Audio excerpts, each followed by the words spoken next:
Hello friends, मैं Rakesh Soni centre for electronic governance Jaipur से। दोस्तों, आज के इस ऑटोकैड लेसन में हम बात करेंगे रिवॉल्व कमांड की। रिवॉल्व क्या होता है, ऑटोकैड की 3D में किस तरह से इसे यूज़ करते हैं, ये सारी चीज़ें आज हम देखने वाले हैं। तो आइए स्टार्ट करते हैं। रिवॉल्व पहले इसके बारे में जान लेते हैं होता क्या है। ये जो इसका आइकन दिख रहा है वो आपको इस तरह से स्क्रीन पर दिखाई देगा।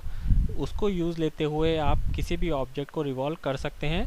Revolve creates a 3D solid or surface by sweeping an object around an axis. एक एक्सिस के अलोंग किसी भी सरफेस और 3D सॉलिड को हम बना सकते हैं। तो वो कैसे करते हैं वो देखते हैं। Open profile creates surface and close profile can creates either a solid or surface. तो आप ये देखेंगे कि जो ओपन प्रोफाइल होगी यानी जो ओपन ऑब्जेक्ट होगा उससे सरफेस क्रिएट होगी, और जो क्लोज्ड ऑब्जेक्ट है उसके द्वारा सॉलिड या सरफेस जैसा हम चाहते हैं उससे वो बना सकते हैं। The mode option control is a solid or surface is created when creating a surface modeling mode system variable controls if a nerve surface is created। आगे देखते हैं। reverse path and profile curve can be, तो वो कौन कौन से हो सकते हैं वो देख लेते हैं हम। ओपन और क्लोज्ड, ओपन भी हो सकता है और क्लोज्ड भी हो सकता है जो पाथ है। प्लानर और नॉन प्लानर हो सकता है, तो जैसा भी आप चाहें। सॉलिड एंड सरफेस एज, जो सॉलिड का एज है या सरफेस का एज है वो भी हो सकते हैं। अ सिंगल ऑब्जेक्ट, एक सिंगल ऑब्जेक्ट हो सकता है कौन सा, to extrude multiple lines convert them to a single object with the join command. ये जॉइन कमांड के द्वारा हम सिंगल बना के उसे यूज ले सकते हैं। अ सिंगल रीजन, रीजन भी हो सकता है, वो किस तरह से करेंगे। To extrude multiple regions first convert them to a single object with the union command. तो आप उन्हें यूनियन कमांड से सिंगल बना के और फिर उसका यूज़ ले सकते हैं। तो रीजन और जॉइन कमांड को जो यूज़ करके कर सकते हैं वो दोनों ही हमारे यूज़ होंगे। To automatically delete the profile, जो प्रोफाइल है पाथ प्रोफाइल वो डिलीट हो जाएगी automatically. Use the DEL OBJ system variable, उसके द्वारा if associativity is on the DEL OBJ system variable is ignored and the originating geometry is not deleted। तो यहाँ पे ओरिजिनल ज्योमेट्री डिलीट नहीं होगी। जब वो डेल ओबीजे में एसोसिएटिविटी होगी तब की बात है ये। आगे देखते हैं। नोट, यहाँ पे एक नोट करने वाली बात है। Select face and as sub object by pressing control while you select them. तो यहाँ पे कंट्रोल के साथ उन्हें सेलेक्ट किया जा सकता है। आगे देखते हैं।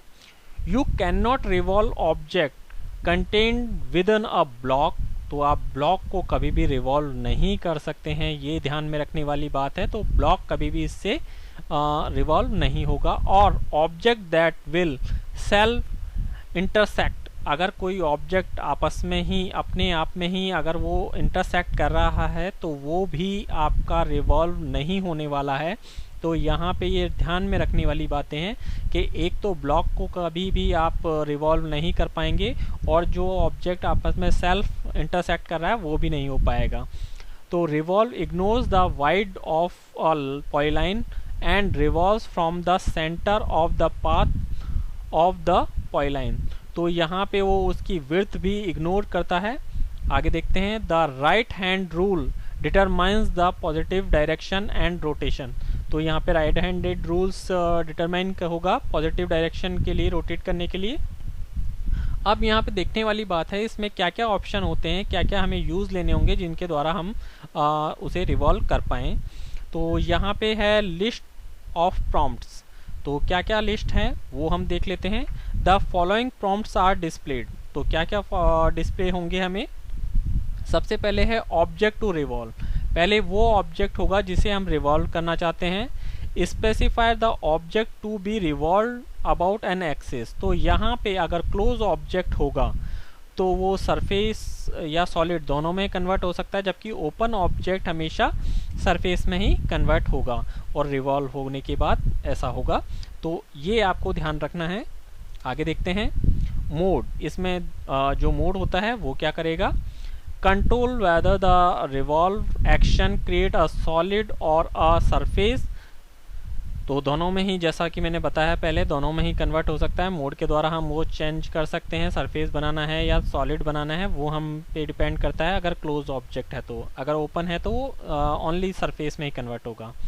Surfaces are extended as either nerve surface or produral surface depending on the surface modeling mode system variable।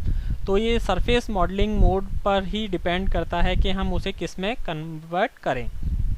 आगे देखते हैं, axis start point specifies the first point of the axis of revolution. The positive x direction is from the first to the second point। तो ये positive start angle positive direction में ही वो revolve होगा। Axis and point, axis and point किस तरह से देखते हैं वो देखते हैं। तो एक्सिस के दो एंड पॉइंट देने होंगे आपको, स्टार्ट और एक एंड पॉइंट। तो पहले आपने स्टार्ट पॉइंट दिया, देन उसके बाद एंड पॉइंट देना होगा। Set the end point for the axis of revolution revolving. Start angle, अब आते हैं स्टार्ट एंगल। ये क्या होता है वो देख लेते हैं। Specify an offset, yes, start angle specifies an offset for the revolution from a plane of the object being revolved। जिस ऑब्जेक्ट को हम रिवॉल्व करना चाहते हैं उसका स्टार्ट एंगल उसके प्लेन से ही स्टार्ट होगा। Drag your cursor to specify and preview the start angle of the object. तो आप अपने कर्सर को ड्रैग करते हुए उसका स्टार्ट एंगल सेट कर सकते हैं। अब आके आता है एंगल ऑफ रेवोल्यूशन। तो रिवॉल्विंग, आगे देखते हैं रिवॉल्व में क्या होगा वो देखते हैं। Specify how for the selected object revolves about the axis. तो एक एक्सिस के अलोंग, जिसके अलोंग उसे रिवॉल्व होना है। A positive angle revolves the object is a counter clockwise direction. तो ये जो पॉजिटिव होगा वो काउंटर क्लॉकवाइज के अकॉर्डिंग डायरेक्शन में होगा। A negative angle revolves the object in a clockwise direction. तो क्लॉकवाइज जो होगा वो नेगेटिव डायरेक्शन होगा। यहाँ पे ये ध्यान देने वाली बात है। You can also drag the cursor specify and preview the angle of revolution. तो यहाँ पे आप कर्सर के द्वारा भी ड्रैग करते हुए उसको उसका प्रीव्यू देख सकते हैं कि वो किस तरह से बन पाएगा। चलिए आगे देखते हैं। जैसा कि आप यहाँ ड्राइंग में या इस ड्राइंग में देख पा रहे हैं, एक एक्सिस हमने ये ले ली है और ये एक ऑब्जेक्ट है जो एक प्लानर ऑब्जेक्ट है। इस तरह से आप चाहें तो फुल एंगल आप दे सकते हैं इसे, और स्पेसिफाई एंगल किसी एंगल पे चाहें तो, जैसे ये 75 डिग्री है तो इस तरह का। तो ये जो है वो यहाँ से लेके यहाँ तक यानी एंटी क्लॉकवाइज चलेगा ये या काउंटर क्लॉकवाइज चलेगा। और अगर फुल दे देते हैं तो वो पता भी नहीं चल पाएगा आपको कि वो काउंटर क्लॉकवाइज है या क्लॉकवाइज है। तो यहाँ पे आप इस तरह से वो देख पाएंगे। फिर है object, specifies an existing object to be used as an axis. The positive axis direction is from the closest to the furthest endpoint of this object. You can use line, linear polyline segment and linear edges of solid or surface as an axis। तो ये सारी चीज़ें आप एक axis के रूप में use कर सकते हैं। यहाँ पे एक ध्यान देने वाली बात है तो नोट करते हैं उसे। Select an edge sub object by pressing control while you select an edge. तो यहाँ पे वही है, सब ऑब्जेक्ट को यूज़ करना है तो उसके लिए कंट्रोल के साथ प्रेस करेंगे उसे, तो वो चीज़ है। आगे देखते हैं। अब यहाँ पे डायरेक्शन है वो देख लेते हैं। X axis direction, set the positive X axis of the current UCS as the positive axis direction. तो यहाँ पे पॉजिटिव एक्स डायरेक्शन में जाने के लिए ये जैसे पॉजिटिव एक्स डायरेक्शन इस तरह से है, स्पेसिफाई एंगल करेंगे तो वो इस तरह से आएगा। y डायरेक्शन यानी y axis, set the positive y axis of the current UCS as the positive axis direction. तो पॉजिटिव x डायरेक्शन कुछ इस तरह से है, वो आप देख पाएंगे। आगे चलते हैं। z डायरेक्शन या z axis, set the positive z axis of the current UCS as the positive x axis direction. ये चीज होगी।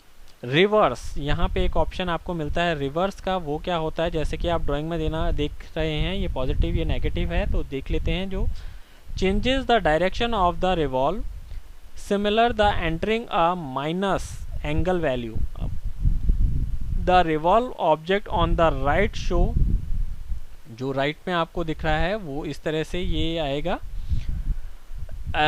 spline revolved at the same angle as the object on the left, जो left में दिख रहा है वो अगर पॉजिटिव देते हैं तो, but using the revolve option, reverse option, जब आप रिवर्स ऑप्शन करेंगे तब वो ऐसा आएगा, वो माइनस में देते हुए भी। तो इस तरह से आप अपना ऑब्जेक्ट रिवॉल्व कर सकते हैं, यानी कोई भी ऑब्जेक्ट इस तरह से रिवॉल्व करके आप कुछ भी ऑब्जेक्ट बना सकते हैं। तो जितना ज़्यादा इसे यूज़ करेंगे उतना ही परफेक्शन आएगा। तो दोस्तों मेरी आपसे गुजारिश है कि आप ज़्यादा से ज़्यादा इस ऑप्शन को यूज़ कीजिए ताकि आपका इसमें परफेक्शन आ सके। तो इसके लिए इतना ही। थैंक्स दोस्तों।